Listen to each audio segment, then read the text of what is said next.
All right, guys, today we're installing this, which is probably one of the most critical pieces of information for the engine. From GRT Avionics, this is the EIS 4000. Let me show you what it does.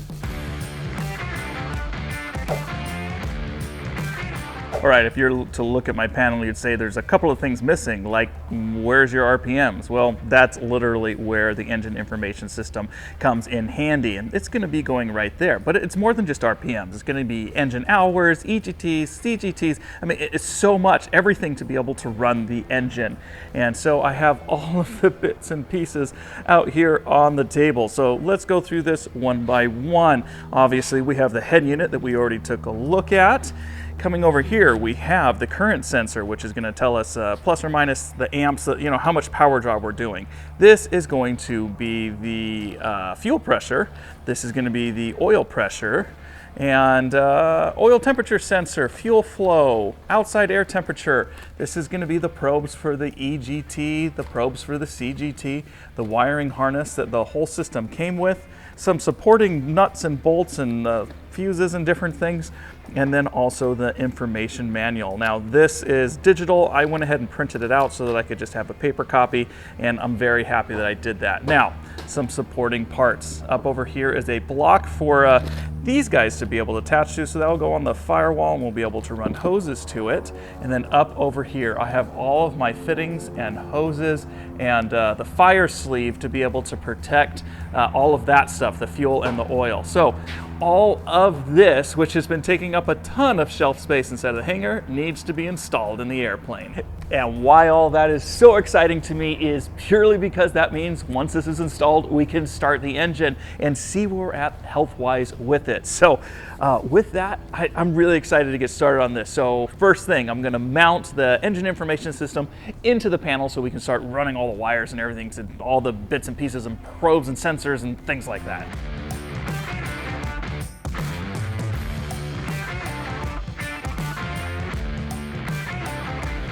Well, that looks fantastic, and I went ahead and plugged all of these wires in so I can kind of get an idea of what I'm dealing with here, and that is a lot. But that's okay, because we have our instructions here and we're just gonna have to tackle this one wire at a time. So in the name of saving time, I'm gonna get everything installed in the engine first up front here, and we're gonna worry about the wiring a little bit later as we go through the wiring diagrams and all of those things. So yeah, let's get started. And in no particular order, I think I wanna start with cylinder head temperature. So these guys are actually kind of easy. They come with this little adapter that goes into the cylinder. Let me show you. And this is what I'm talking about, is this guy right here. You just put this in here and you screw it in nice and tight. Now, the one thing that you don't want to do is accidentally put that in the primer port, which is actually right there. Don't put it there. That's really bad. So we'll go ahead and get this installed and tightened down on all 4 cylinders, and then we can hook up the probes.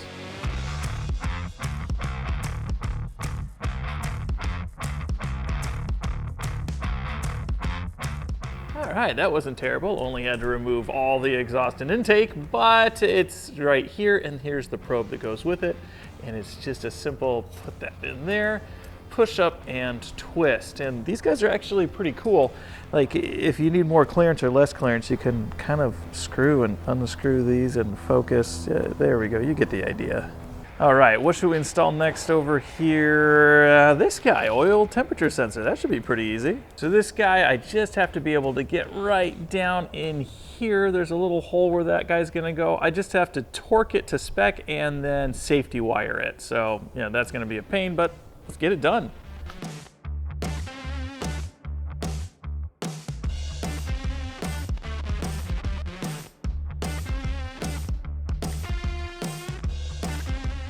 All right, you can see back in here, I have the nut installed and we have it safety wired.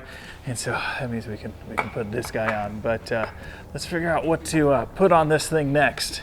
You know what, oil pressure and fuel pressure are probably gonna be the next easiest. Let me show you why.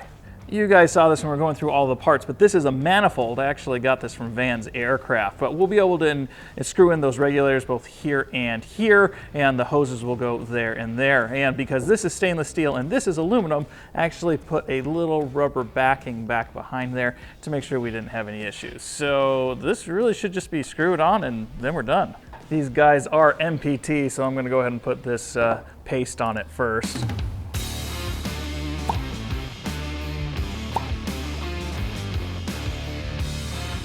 Like I said, those guys were super easy. The amount of stuff to install is starting to dwindle, but what should we do next? Outside air temperature, amp meter, fuel? Let's do this guy.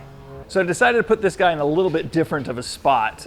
There's an inspection panel that goes right here, and I'm like, man, that would be great. It's gonna be under the wing, out of the shade, gonna be in the airflow, so that's gonna be perfect. Then we'll just run the wire down over here and into the mess that's right there. So I've got a bunch of these, and I'm pretty sure this is the one that goes up over there according to our paint scheme. But the way that this connects, I need to be able to get the sensor as close to inside here as I can because of how this slides on. So I'm gonna go ahead and use a new one of these guys and probably put the hole right about there for the sensor.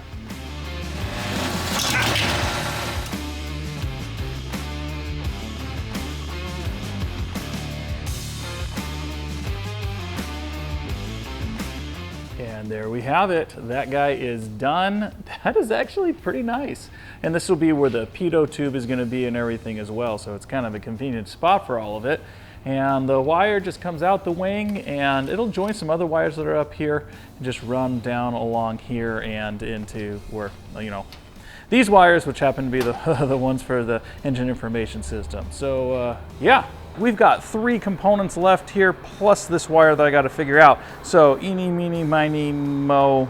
All right, we are doing the EGTs next. These guys aren't too complicated. It's just a pipe clamp and a probe, and I believe we just drill a hole inside of this guy at 1/8 of an inch. And we need to make it so that it's 2 to 8 inches away from the flange up here. And I'm gonna do 2 1/4 so that we can try to avoid as much of these bends as possible so that the probe gets the best possible gases from this. And I think I want it to go on the inside. Let's mount one to the plane and kind of get an idea of that. All right, so the idea is I'm trying to run all of those wires back there kind of along on the inside. So if I put this kind of in an angle like that, I think that's going to be perfect for what I'm looking for. And these should be low enough to be able to clear the oil return lines right there and join the other wires. So yeah, let's get to drilling.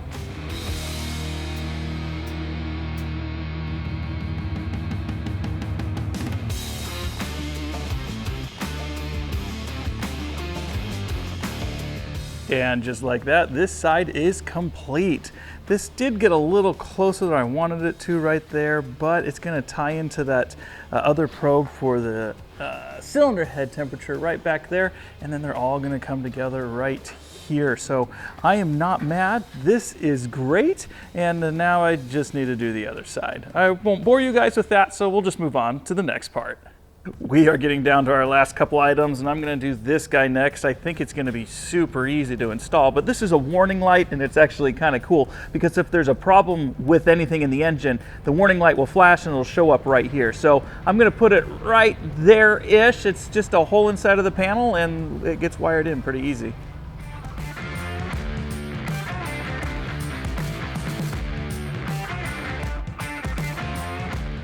And there it is. That was super easy, not even hard, just drilling a hole. And yeah, all right, on to the next part. And we are down to 2 items, and I'm gonna do this one next because it's a little bit more technical. So this guy is the fuel transducer, which is the fuel flow meter, and it's supposed to go after the last fuel pump.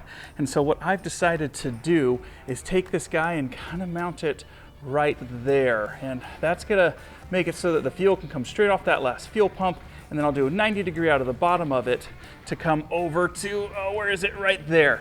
And so that should work perfectly. And just gotta mount this guy to the firewall.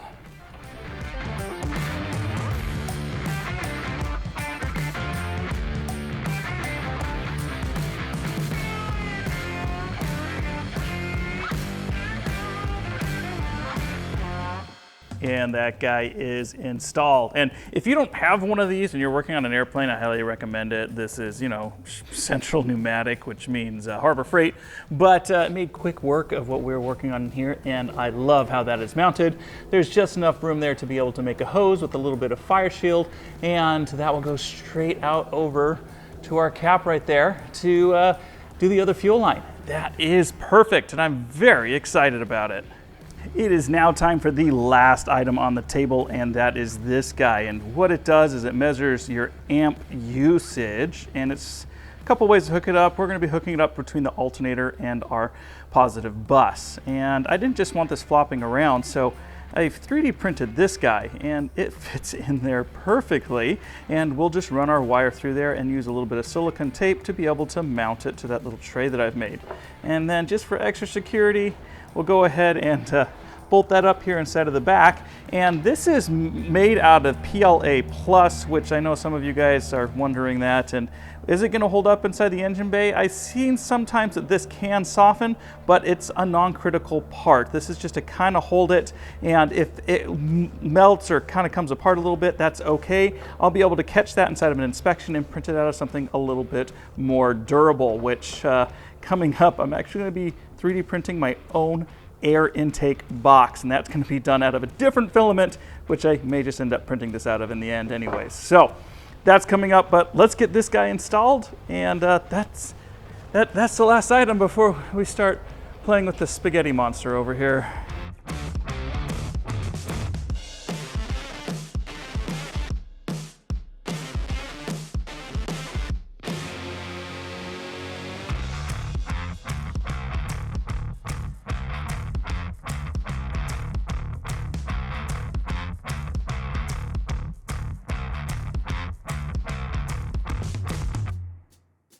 Here it is. I'm actually really excited with how this turned out. I mean, it's nice, it is solid, the wire goes through it perfectly.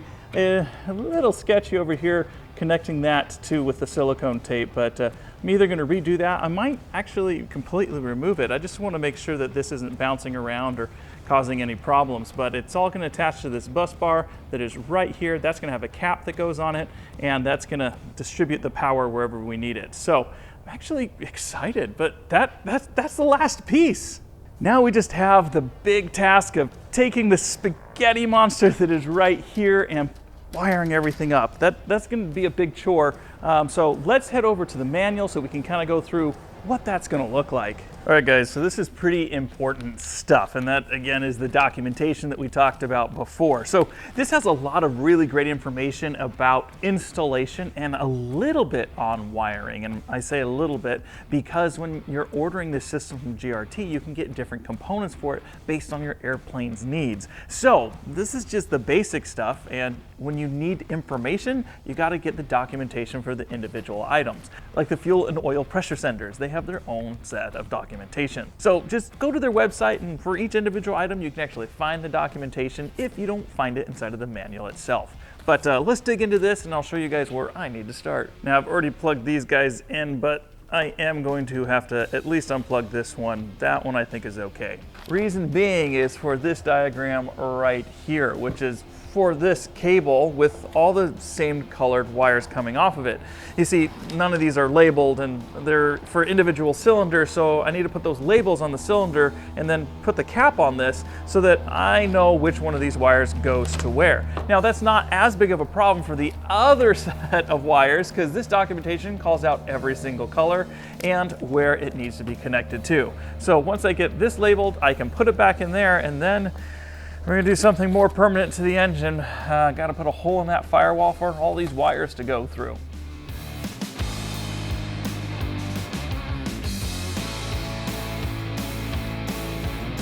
This guy is done. So we can bring them back over here and plug them in. And I'll do that in just a second. But my next course of action is to decide, okay, from this other wiring harness, which of these wires needs to go forward to the engine and which ones are staying behind the firewall. And that will let me know how many wires I need to be able to put through this guy so I can make the right hole and make the appropriate accommodations so that it continues to be a firewall.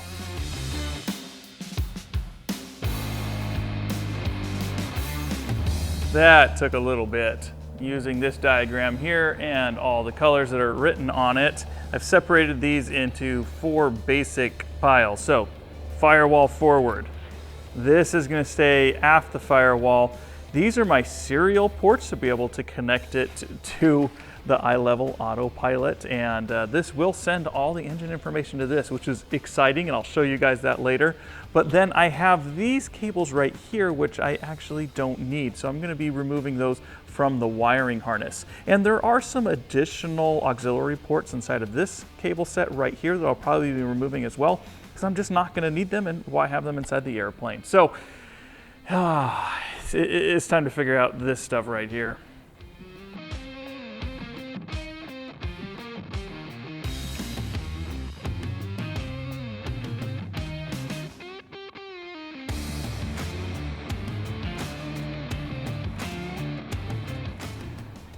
All right, I did it. Yeah, it always hurts to have to do permanent things. So I think I like it. I'm gonna be able to attach it to some of these structural points here and be able to run the wires everywhere that I wanna run them.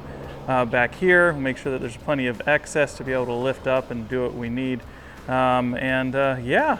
So now it's just going to be me doing a bunch of wiring and terminating things, following the manual and make sure that, you know, I do everything properly and tying these up. So it's not going to really be all that entertaining. I am going to set up a little time lapse. It probably won't do the full thing, just, you know, enough for effect.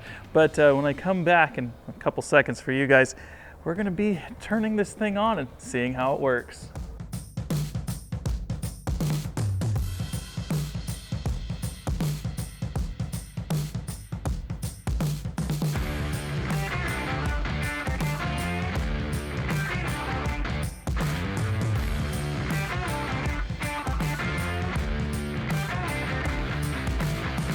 What a long day. Let me show you where we're at. I have made a complete mess of the wiring. This is all gonna be tied up and cleaned up. That's gonna come through here. All of this is gonna be tied up and cleaned up now that we're done doing everything. Everything's kind of run. I may have to shorten some cables, but the engine information system is all hooked up. I still have to put on the other cap like this. But if we come around in here, go ahead and hit the master, turn the avionics on, and check entries. So now this is a huge configuration process. There's lots of little menus. Let's see if I can, here we go. You know, you can start going through all of these menus.